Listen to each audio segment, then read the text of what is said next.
Hi everyone, my name's Dave Horner. I'm the Supervisor of Tech Services at the River Run Center, and I'm here helping today in the virtual recording lab that has been put in place by the GWSA in partnership with the City of Guelph and the New Horizons program for seniors.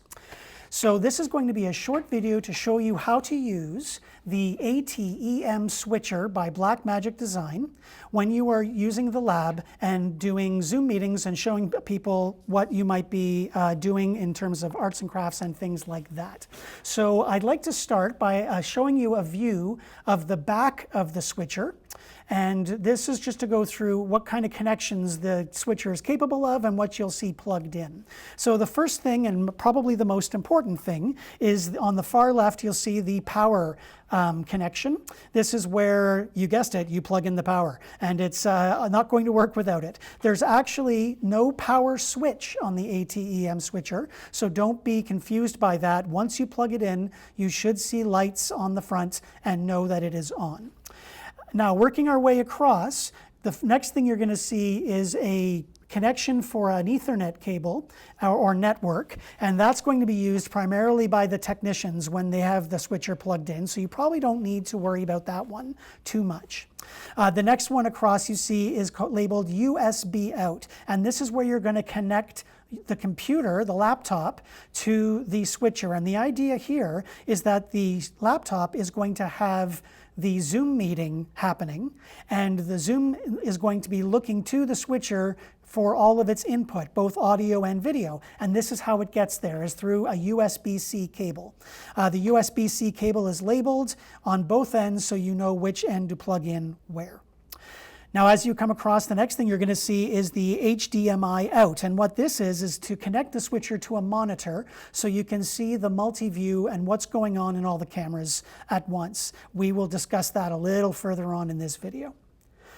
Next along, you're going to see the HDMI to cameras, and these are the inputs for all of the cameras that are around the lab. You'll see there's 4 connections here, which works out well because we have 4 connectors, or I should say 4 cameras that are going to be part of our lab setup here. In other videos, you'll see what each of those cameras does. The last thing you're going to see is inputs for mics 1 and 2. In our lab setup, we use mic 1, which was where we plug in the lapel microphone for you to use during your demonstrations. So the next slide we have here is, you see the front of the ATEM, and this is where all the buttons are. So this is going to give you a little overview of what you are doing, each of the sections of the switcher and what it's for. So starting out on the left, you're going to see on the top, mic 1 on and off. This is how you make sure the microphone is on when you are doing your presentations, when you've plugged the lapel into the back. If you look just to the left of that, you'll see the label on this slide that says mic 1 volume adjustment. This is referring to the up and down arrow keys immediately below the on switch that we just talked about. These do adjust the levels of the microphone. And then you see the section below is now we're getting into each of the cameras. So you'll kind of see that there's big buttons 1 through 4. And above each of those buttons is a series of 6 buttons that each sort of correspond to the big button. And so what you'll see on this slide is a label that says no AFV if using lapel mic.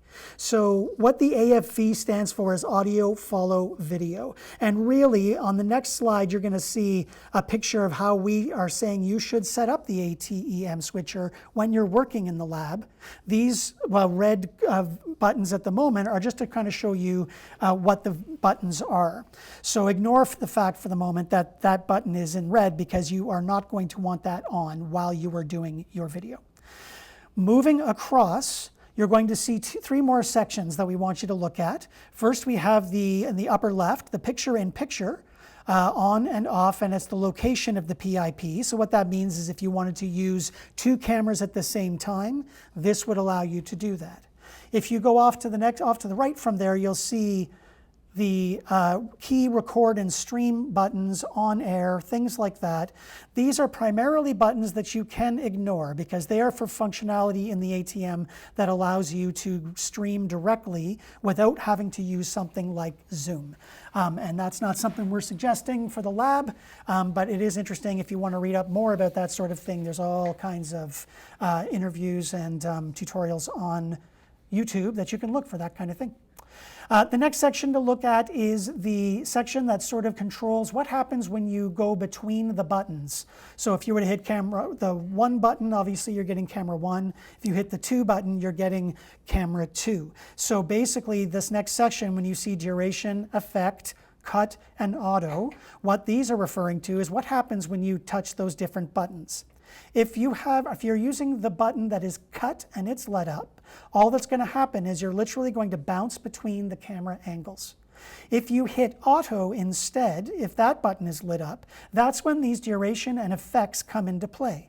So if you were to say use mix as the effect and the duration as 1.0, which means 1 second, every time you go between cameras, that's going to cross-dissolve between those cameras for your duration of 1 second.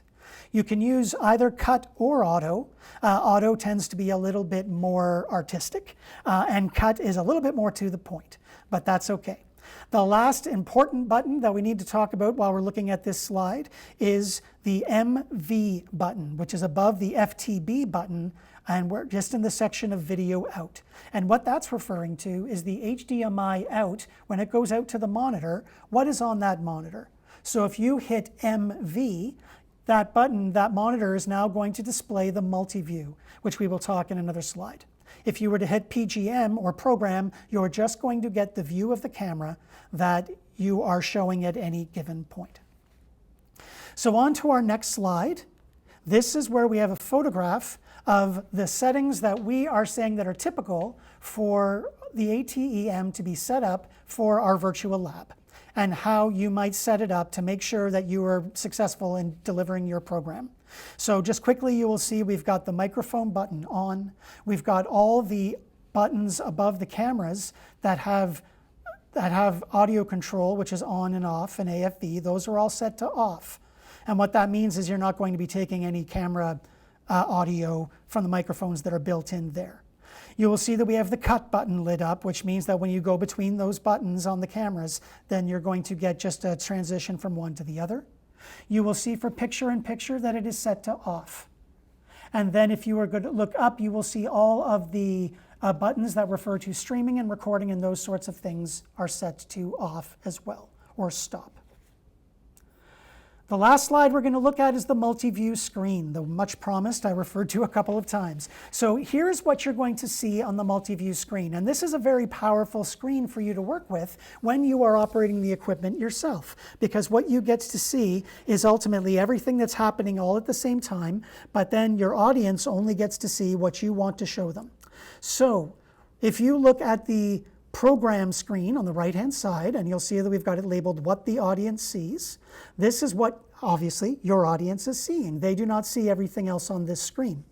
If you look below that and you look at cameras 1, 2, 3, and 4, there's 4 separate videos there, or 4 separate feeds. That's what's happening on the cameras at any given point. That doesn't mean that's what your audience is seeing. That just means that's what the camera is seeing. So this is really helpful for you to know what's happening on a camera that you're setting up. Maybe you're setting up a demonstration in one of our zones and you want to make sure that the shot looks right before you let the audience see it. That's what this screen is great for.